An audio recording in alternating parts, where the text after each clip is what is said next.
an amazing day here in Southern California. It's cool, it's overcast, and quite frankly, it is amazing.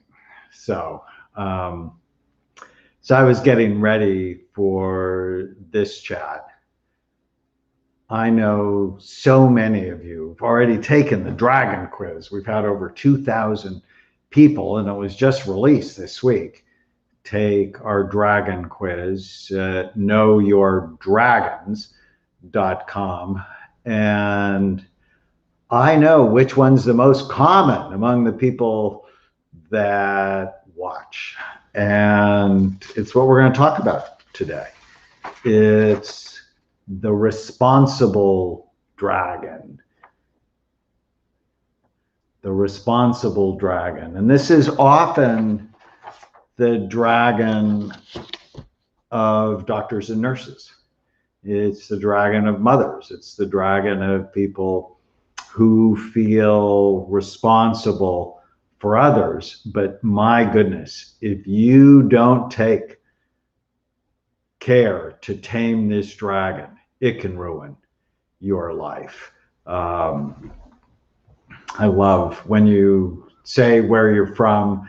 On Facebook, we have people from Canada, and yesterday there were people from Greece and Italy. Just love that. The responsible dragon, and and your brain is always listening, coming out March 2nd.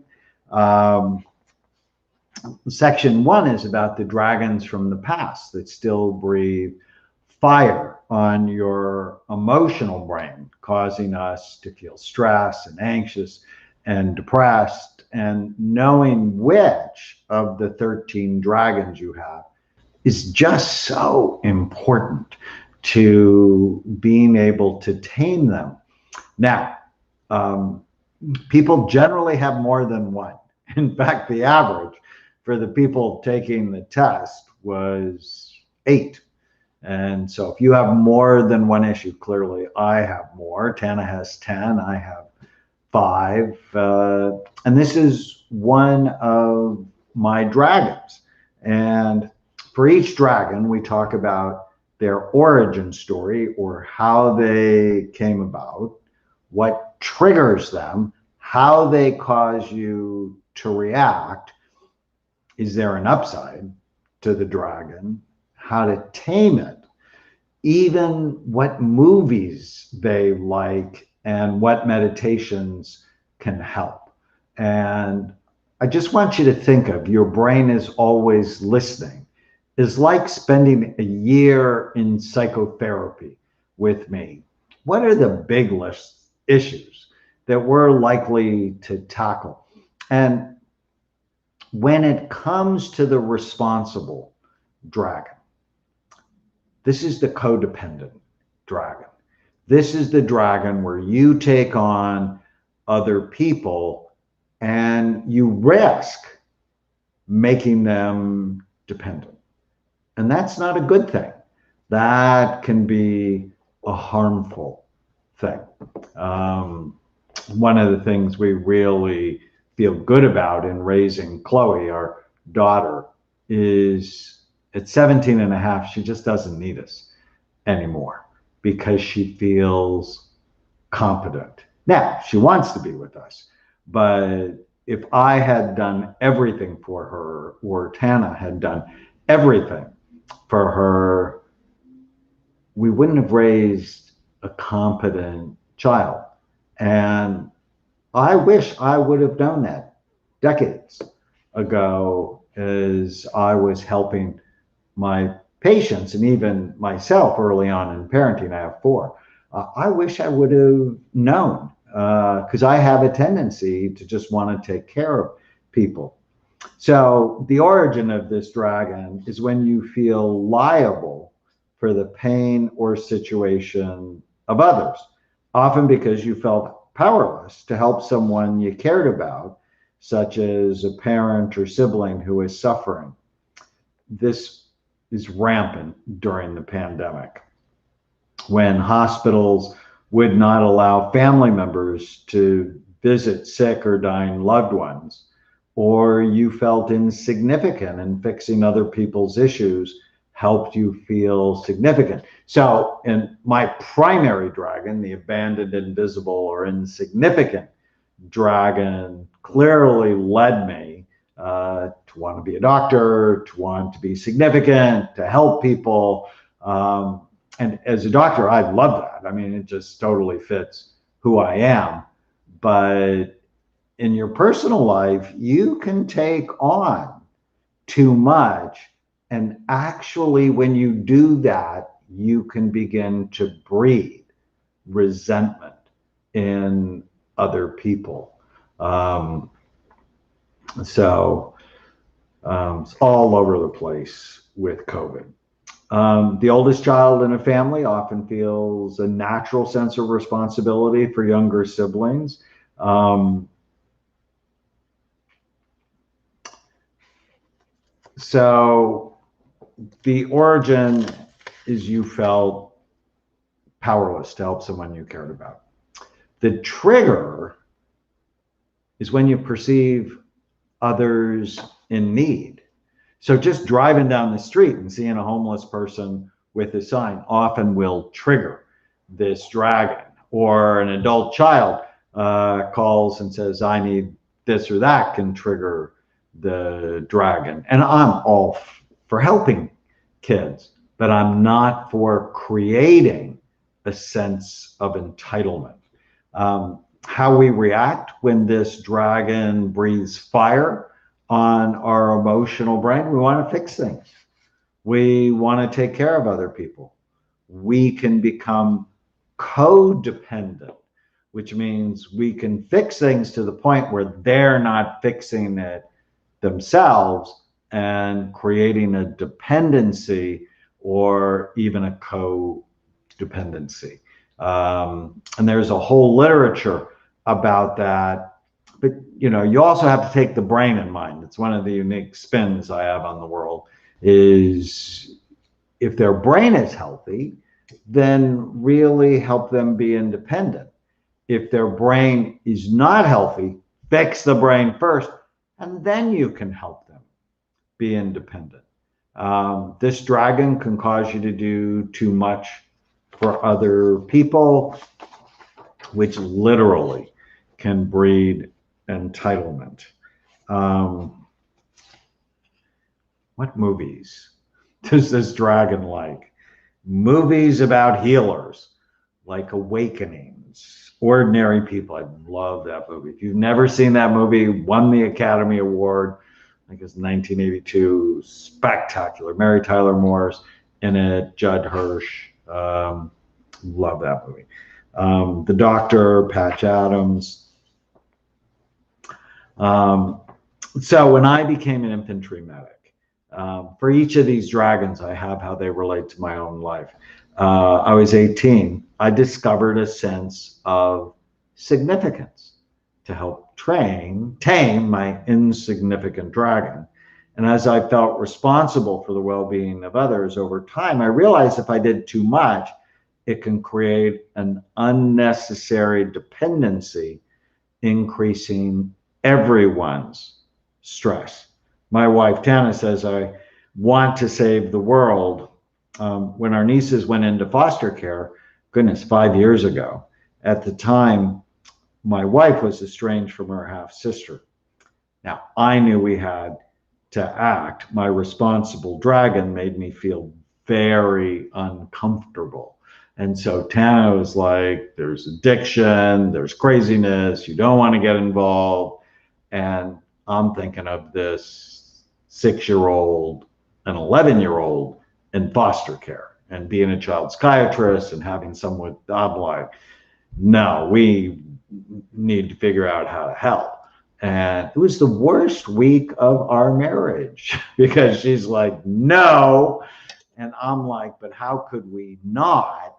And so my responsible dragon was causing trouble in our marriage. Now, we obviously eventually worked it out, and our 2 nieces live with us, and we adore them like they're our own children. And we offered help to the mom and dad, and they're better than they were. I actually dedicated the book up there, The End of Mental Illness, to the girls. It was, okay, they're loaded for mental illness, loaded. Family history of schizophrenia, bipolar disorder, ADHD, depression, suicide, addictions, incarceration. And the idea behind The End of Mental Illness is, how do I end it in these girls and in their babies and grandbabies? So I'm really proud of that book. We're not talking about that book today. We're talking about The Responsible Dragon. So in taming these dragons, I always talk about, well, do you recognize it in yourself? I certainly recognize it in me. Is there an upside? Like with the shouldn't shaming dragon, the upside is, of course, there are things you shouldn't do. What can you learn from the dragon? And the responsible dragon, there's a lot of upside. As you get to help, you get to be in charge, you get to have others who feel grateful to you. You also get to be part of a community that you're creating. Good deeds reduce physical pain. Helping others is altruistic, but it also helps you, right? By doing good, you feel good. All right. So how do you tame it? Realize when you're doing too much for others, and that can create dependency, codependence, and bitterness. And so you want to do enough so that there's like a net under them, but not too much where they cling to you and put too much stress on you. And this is from a parenting standpoint.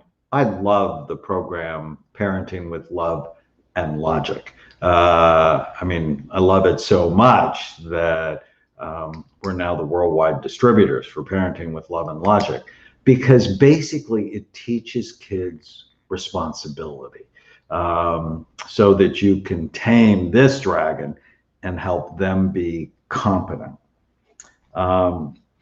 You have to realize that self-care is not selfish.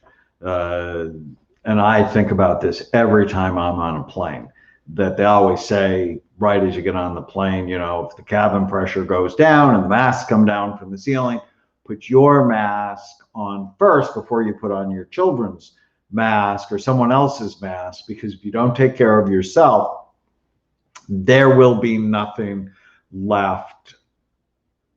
You won't be around to take care of them. So self-care is essential. And too many moms don't practice this, especially moms with handicapped kids. They end up doing everything for the kids and they lose their marriages, or they get depressed, or they lose their sense of themselves because they don't put self-care. And it's biblical, right? Love your neighbor as yourself. If you're not taking care of yourself, how do you help anyone else? Healthy boundaries, so important. And evaluate the other people in your life. There's a wonderful book from my friend John Townsend called People Fuel, and he lists 7 different kinds of people in your life. And if you're unbalanced, you have too many chronics, as he called them, people you're just taking care of, you're not going to do well. You won't be emotionally or physically healthy. So the categories are coaches, people who are your mentors; comrades, your very close friends and loved ones. So be my wife and my siblings; casual, so your friends, colleagues, coworkers; chronics, they always have an issue. And you know these people, they're probably in your life. And contaminants, they actually have the desire to damage other people. they're really controlled by their angry dragon. And it's okay to put boundaries around them. Not too many chronics in your life. And the contaminants, I move on. I don't allow them into my life if at all possible. That, you know, if I know somebody's out to damage me, I'm not spending any time with them, and I'm not going to try to fix them. I mean, it's just not going to do it. Affirmations. Here are affirmations to deal with the responsible dragon. Loving others as myself means taking care of myself so I can love others. I love helping others as long as I'm helping them become competent and independent. It is better to give than receive, as long as giving does not create unnecessary dependency. I share the load with others so I don't become overburdened or burned out. I do what I can and trust others to God's care, because you can't do more than you can. And if you're not taking care of yourself, how do you ever take care of others? So I hope you found this helpful. Comes from Your Brain is Always Listening, out March 2nd. A couple of things you can know about your dragons, knowyourdragons.com. And it's like 6 minutes. Take the questionnaire. We'll tell you which of the 13 dragons, or how many of the 13 dragons that you have. I gave it to my friend who's the chief of police here locally. He had the responsible and judgmental dragon, and he said, totally fits a police officer. I love that. You can pre-order the book, and if you do, I have 4 free gifts for you, and you can learn about them at yourbrainisAlwaysListening.com. One of the gifts is a special event with me just for people who pre-ordered the book, where I will answer your questions. I'm pretty excited about that. It's March 17th. And you also get a coupon for a free bottle of Happy Saffron, my favorite supplement. And you want to do that soon, because they're telling me they may run out of bottles of Happy Saffron. So many people are getting them. yourbrainisAlwaysListening.com. And you can sign up for a free event. I'm going to do February 9th, 5 o'clock Eastern time for 90 minutes, where I'm going to go live and I'm going to give my first formal lecture on Your Brain is Always Listening. Pretty excited. I've been working on it for a long time. You can invite your friends and family. So if you go to yourbrainisAlwaysListening.com/event, you can sign up. Space is limited, but I just dearly be grateful if you can. All right. Have a great day. And tomorrow, we're going to talk about a very interesting dragon. It's called the Special Spoiled and Entitled Dragon, often created by responsible dragons that did too much for other people. Take care.